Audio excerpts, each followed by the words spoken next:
I don't know what to say. I'm bombarded. Samara, turn around. I've never experienced anything like this in my entire life.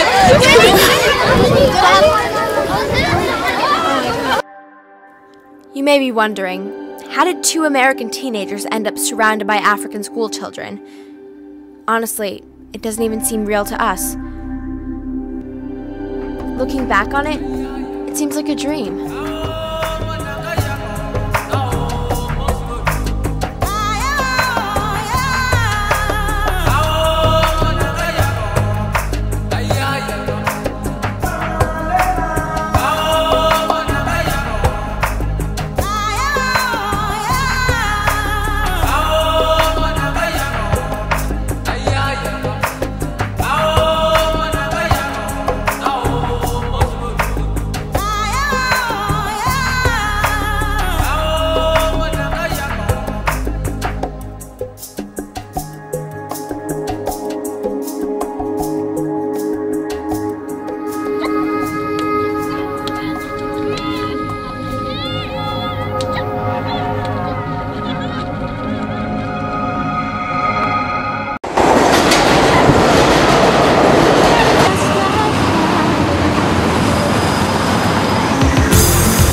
My name is Mekelle. I'm 16 and I live in New York City.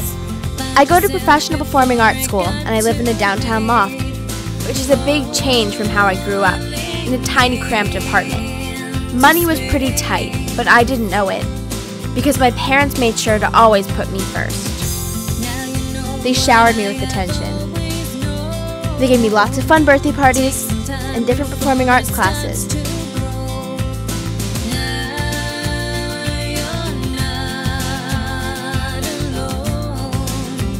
Most importantly, I have friends and family in my life that mean so much to me.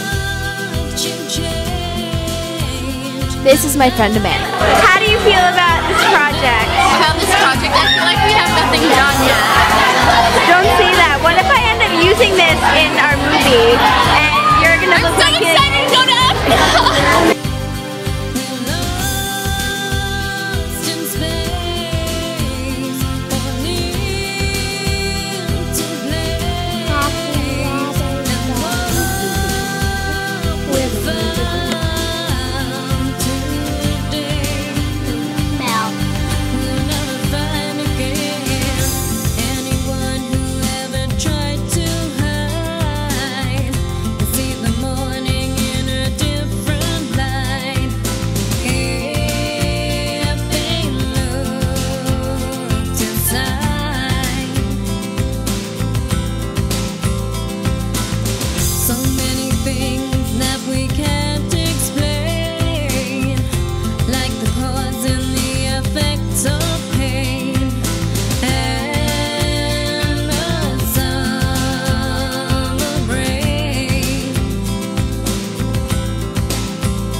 When I was 12 years old and I was studying for my bat mitzvah, this is a Jewish rite of passage where you get a huge party and a lot of gifts.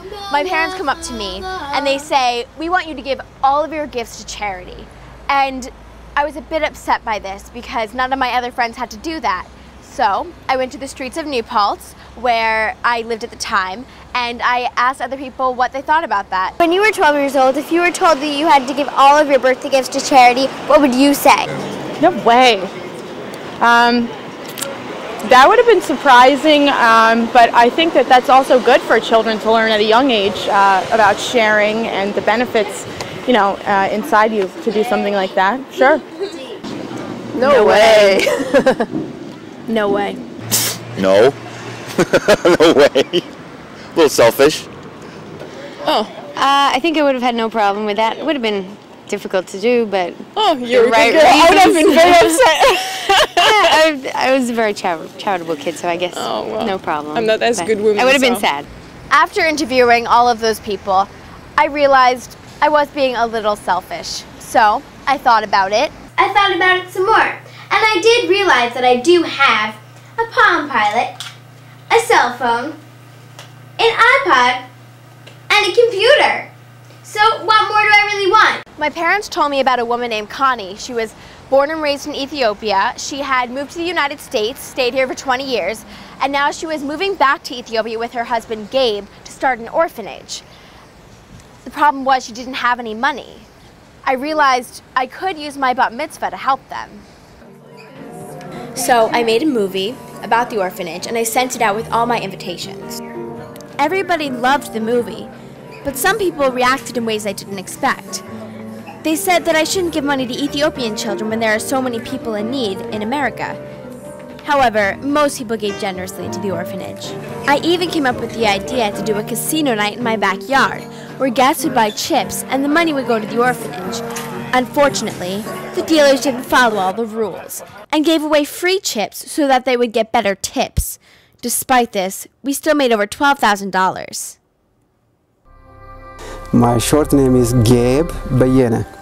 Those people who knew us thought we were out of our minds, because for Ethiopians, America is a dream land, and we have seen so much poverty and misery and conflict, bloodshed, and we made it to the US, and we were living a good life. But to leave the US and come back to Ethiopia for most of our people is unthinkable. Do you guys know where Ethiopia is? Yeah, it's not by China, I think. China? Maybe, yeah, somewhere in Asia, maybe Vietnam. Have you ever done any charity work? Yes. Yes, I was a Boy Scout. You were a Boy Scout? Yeah. Is that charity work? Where's Ethiopia? It's in New York City. Where do you really think it is?